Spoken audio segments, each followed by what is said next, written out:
अच्छा, संसार के भोगों की एक सीमा है। आप संसार के भोग भोगेंगे तो एक सीमा के बाद वो बुरे लगने लगेंगे। जादौन जी, किसी को रसगुल्ला बहुत पसंद है, मान लीजिए आपके घर आए, आपने कहा अरे भाई इनको रसगुल्ला बहुत पसंद है, रसगुल्ला पवाओ। तो आपने बढ़िया बढ़िया रसगुल्ला पवाए, 2-4 तो खाएंगे, 6 खाएंगे, उसके बाद बोले अब नहीं। बोले नहीं नहीं, 1-2 तो और लेने पड़ेंगे। आपका बहुत आग्रह होगा, 2 और ले लेंगे। फिर कहेंगे अब तो 1 भी नहीं, आधा भी नहीं। और खाते खाते एक स्थिति ये आएगी कि आपने यदि अब 1 भी जबरदस्ती खिला दिया तो जितना खाया वो भी बाहर आ जाएगा। होगी कि नहीं स्थिति? एकदम अरुचि हो जाएगी। तो जिस भोग के प्रति, जिस वस्तु के प्रति इतना लालायित होकर भाग रहे थे, उसी से इतनी अरुचि हो गई। क्योंकि संसार के विषय क्षणभंगुर हैं, इनकी कोई सत्ता नहीं है, इसलिए वह बहुत जल्दी ही अरुचि हो जाती है।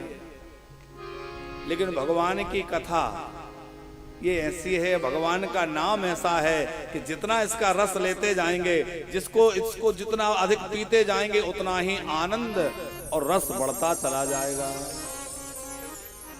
अच्छा, आप दूसरे तरह से समझिए,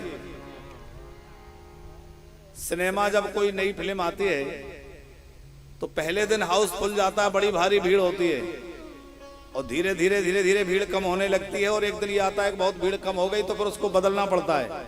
बोले इसमें अब भीड़ भाड़ नहीं, अब दूसरी लगाओ।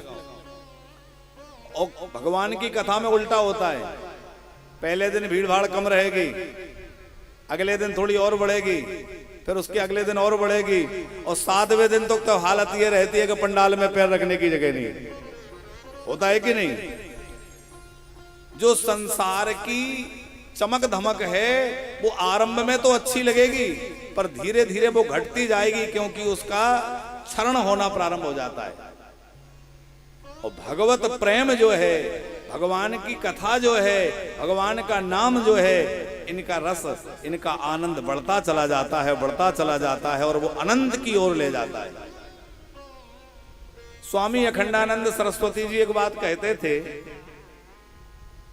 कि प्रेम और वासना, इन दोनों में क्या फर्क है? बोले प्रेम जो है वो गंगा की तरह है, और वासना एक नहर की तरह है। जैसे पानी की नहर डैम से निकलती है ना,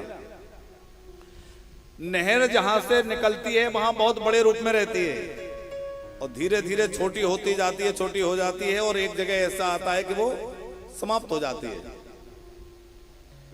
गंगा की धारा जब निकलती है तो गौमुख से बहुत छोटी सी धारा निकलती है, लेकिन बढ़ते बढ़ते बढ़ते बढ़ते इतना विशाल रूप ले लेती है कि जब गंगा सागर तक पहुंचती है तो ऐसा लगता है मानो गंगा ही सागर का रूप धारण कर ली हो। कितना विराट रूप गंगा जी का हो जाता है, और अनंत सागर में जाके मिल जाती है। तो बोले प्रेम की धारा उस गंगा की धारा की तरह है। प्रेम होता शुरुआत तो छोटे से हो रही है, लेकिन बढ़ते बढ़ते वो निरंतर बढ़ता जाता है और अनंत की ओर बढ़ता है। और